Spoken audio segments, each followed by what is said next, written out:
Medical college മുഷിഞ്ഞ കാക്കയുമായി കത്തോലിക്ക ചെറുപ്പം റോഡിൽ നിന്ന് പ്രാർത്ഥിച്ച അനുഭവങ്ങൾ എനിക്കുണ്ട്. പറഞ്ഞത് എന്റെ കാക്കയിൽ അല്ലിരുന്ന കാര്യം അകത്തിരുന്ന പ്രാർത്ഥനയുടെ ദൈവത്തിന്റെ പുറമെ വെളിപ്പെടുവാനിടയായി. ഇന്ന് വരെ ദൈവത്തിന്റെ പേര് അങ്ങനെയെങ്കിൽ പുറമെയുള്ള രൂപത്തെയല്ല, അകത്തുള്ളതിൽ പ്രാർത്ഥനയുണ്ടെങ്കിൽ ആ പ്രാർത്ഥനയ്ക്കകത്ത് മറുപടിയുള്ള ദൈവമാ. ദാനിയേലിന് നല്ലവണ്ണം അറിയാം, എന്നെ വിളിച്ച ദൈവം വിശ്വസ്തന, ഈ ശത്രുവിന്റെ കരമേൽപ്പിക്കുക. അതുകൊണ്ട് 2 പ്രാവശ്യമായി പ്രാർത്ഥന കുറച്ചില്ല, 1 പ്രാവശ്യമായി പ്രാർത്ഥന കുറച്ചില്ല, 3 പ്രാവശ്യവും കിളിവാല തുറന്നിട്ട് പ്രാർത്ഥന. അങ്ങനെയെങ്കിൽ ഈ ദിവസം കേൾക്കപ്പെട്ട വചനം പോലെ ആഴത്തിലൊന്ന് നിന്റെ വിഷയത്തിന് വേണ്ടി പ്രാർത്ഥിക്കുന്നെങ്കിൽ അതിനകത്തൊരു മറുപടി ഉണ്ടാകും. നടുവിലേക്ക് അത് ഒരു വലിയ ചരിത്ര സംഭവം അവിടെ പറയുന്നത്.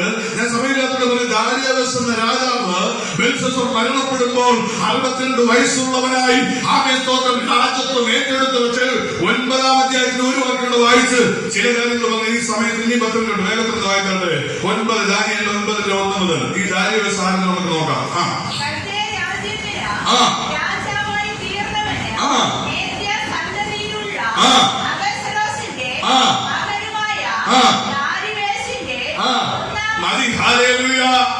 അഗസ്വരോസിന്റെ സന്തതിയ എന്ന് മനസ്സിലാകുന്നു. നിന്റെ സന്തതി മുഴുവൻ അനുവദിക്കുകയില്ല. അഗസ്വരോസിന്റെ സന്തതി അഗസ്വരോസിനെ പഠിപ്പിക്കുന്നത് അവൻ ദൈവമില്ല എന്ന്, അതിന് ദൈവത്തിന്റെ ഒരു പേര് പോലും പറയാതെ എഴുതപ്പെട്ട എസ്തേർ എന്ന പുസ്തകത്തിനകത്താണ് അഗസ്വരോസിനെ പഠിപ്പിക്കുന്നത്. അവിടെ പറയുന്ന ഇങ്ങനെ 127 സംസ്ഥാനങ്ങൾ ഇന്ത്യ മുതൽ കൂസ് വരെ ഭരിച്ചിരുന്ന അഗസ്വരോസിന്റെ ചരിത്രത്തോടെ പഠിപ്പിക്കുന്ന. അങ്ങനെ ഇവിടെ പറയുന്നു, അഗസ്വരോസിന്റെ ദൂത് വിളിച്ചു പറയാൻ പോവുക, അവന് പ്രാർത്ഥിച്ചോടെ നിങ്ങൾക്ക് വേണ്ടി വിടുതൽ ചെയ്യാൻ പോവുക. അഗസ്വരോസിന്റെ മകനാകുന്ന ദാരിയോസ്. അങ്ങനെയെങ്കിൽ ഈ ദാരിയോസും എസ്തേറും തമ്മിലൊരു ബന്ധം കാണും. അവൻ ദാരിയോസ് ഉപവസിച്ച് അങ്ങനെയെങ്കിൽ അവൻ നിന്നെ സമൂഹം തകർക്കുമെന്ന് പറയുന്നിടത്തിൽ അവൻ സിംഹക്കുടിയിൽ ഇട്ട് കളയുന്ന അനുഭവം വരുമ്പോഴും നിനക്ക് വേണ്ടി ഒരു നേതൃത്വത്തെ കരുതിയിട്ടാണ് യേശുവിന്റെ നാമത്തിലെ നേതൃത്വങ്ങൾ ഈ സഭയ്ക്ക് വേണ്ടി പുറപ്പെടാൻ പോവുക.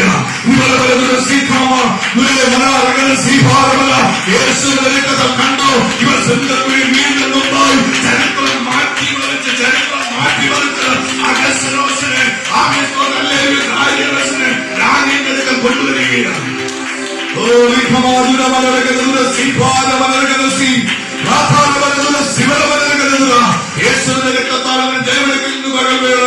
അത്ഭുതങ്ങളുടെ ദൈവമാണ്. ഇന്ന് പല വിഷയങ്ങൾ ഭാരപ്പെട്ടിരിക്കുന്നവരുണ്ട്. 2001 രോഗശൈലിയായി മരണം മാത്രം മുന്നിൽ ആത്മീയത്തിരുന്ന ഒരു വ്യക്തിയാണ് നിന്നോട് സംസാരിക്കുന്നത് മനസ്സിലാക്കി ഞാൻ വിശ്വസിച്ച് പറയുക, നിനക്ക് സൗഖ്യം തരുന്ന ദൈവ സർവശക്തൻ തന്നെയാണ്. നിന്റെ വഴി രോഗം ശരീരം അഴിഞ്ഞു മാറും. പ്രാർത്ഥിക്കുക, നിന്റെ ശരീരം വിട്ട് അഴിഞ്ഞു മാറട്ടെ. തലമുറകൾ ബന്ധിക്കുന്ന ബന്ധം അഴിഞ്ഞു മാറട്ടെ.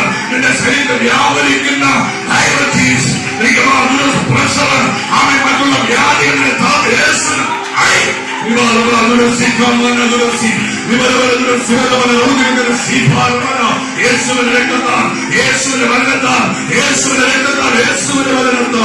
പ്രാർത്ഥന കേൾക്കുന്ന ദൈവമുണ്ട്. ഹല്ലേലൂയ. ആമേൻ. സിംഹത്തിന്റെ നടുവിൽ രാജാവ് വയ്ക്കുന്നത് ദാനിയേലേ. രാജാവ് ഉപവസിക്കുക. പറയുന്നത് ഒരു കാര്യം ഇങ്ങനെ പറയുന്നത്, അവന്റെ ഉറക്കം അവനെ വിട്ടുപോയി. അവന്റെ ഉറക്കം കണ്ടോ, ഭക്തനായിട്ട് പ്രാർത്ഥിക്കുന്നവരടക്കം ചിലരുടെ ഉറക്കത്തെ മാറ്റാൻ പോവുക. നിന്റെ കുടുംബത്തിന് വിരോധമായി, പ്രാർത്ഥനയ്ക്ക് വിരോധമായി വ്യാപരിക്കുന്ന ഉറക്കത്തെ മാറ്റാൻ യേശുവിന്റെ നാമത്തിൽ. നിങ്ങൾക്കറിയാം, മൃതകായി നിലവിളിക്ക് എസ്തേർ പറയുന്നു, അവന്റെ ഉറക്കവും പോയി, അവൻ ഉറങ്ങിയില്ലെന്നവർ. അങ്ങനെയെങ്കിൽ എന്തിനു വേണ്ടിയാ അഗസ്വരോസ് ഉറങ്ങാത്തത്? അഗസ്വരോസ് ഉറങ്ങാത്തതിന്റെ കാര്യം ഇത്രയേ ഉള്ളൂ. ആ പാവപ്പെട്ട പ്രാർത്ഥിക്കുന്ന ദേശത്തിന് ഇരുൾ നിൽക്കുന്ന ആ മൃതകായിക്ക് വേണ്ടി ഞാൻ എന്ത് ചെയ്തുവെന്ന് ദിനവൃത്താന്തങ്ങളുടെ പുസ്തകം എടുത്തു നോക്കി. ഇന്ന് വരെ എനിക്ക് നിനക്ക് വേണ്ടി നിന്റെ പ്രാർത്ഥനയുടെ മറുപടിയായി സ്വർഗ്ഗത്തിലെ ദൈവം ചില പുസ്തകങ്ങൾ എടുക്കാൻ പോയില്ല.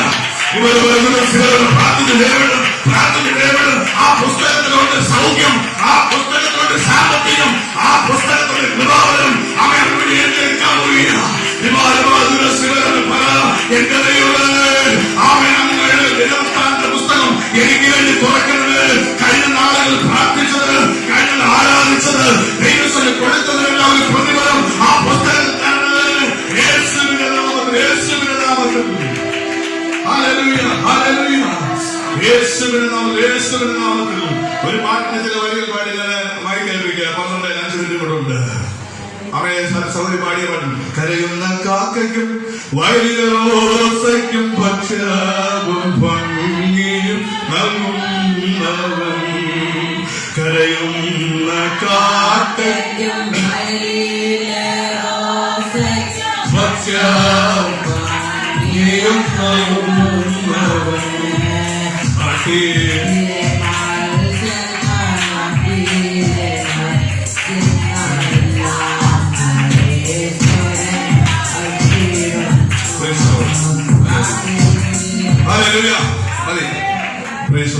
അങ്ങനെയെങ്കിൽ ഇന്ന് പകൽക്കാണ് വചനത്തിന് മുൻപാകെ മനോഹരമായ വരുന്നത് ആദ്യമായ ദൈവാസ്തി സൃഷ്ടിച്ചപ്പോൾ എന്റെ അനുഭവത്തിൽ കൂടെ കടന്നുപോയി നീറുന്ന വിഷയങ്ങളുടെ നടുവിൽ സ്തോത്രം. അതോട് ഭാരപ്പെടേണ്ട, സകല വിഷയത്തിന് പരിഹാരം തരുന്ന ദൈവമുണ്ട്.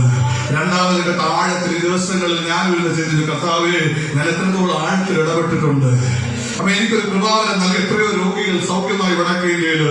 എന്നാൽ അഴിച്ചമർത്തിക്കളയുന്ന ഇരുട്ടിന്റെ മണ്ഡലം നടുവില് ആ വചനം ഞാൻ ഏറ്റെടുക്കുവാൻ, അങ്ങനെയെങ്കിൽ വചനം ജീവിപ്പിക്കുന്നതാണ്. വരും ദിവസം ദൈവമേ ഇവിടെ കടന്നു എല്ലാവരും ദൈവം അനുഗ്രഹിക്കട്ടെ, എല്ലാവരും സൗഖ്യം തരട്ടെ. അനേക സാക്ഷികളിനെ പറഞ്ഞത്, ഒന്ന് ഒറീസയിൽ മന്ത്രവാദം ദൈവനെ രക്ഷിച്ചു, 2 മരണത്തിൽ തന്നെ ദൈവം വിടുവിച്ചു, ആത്മഹത്യ വിടുവിച്ചു. അങ്ങനെയെങ്കിൽ ഈ ദൈവം തന്നെ അനുഗ്രഹിപ്പാനും മാനിപ്പാനും സർവശക്തൻ തന്നെ എന്നൊരു വാക്കുകൾ വിരമിക്കുന്നു.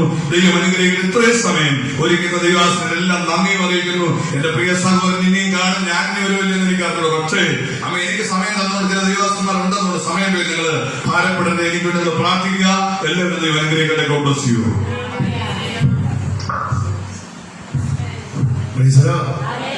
ശക്തിയോടെ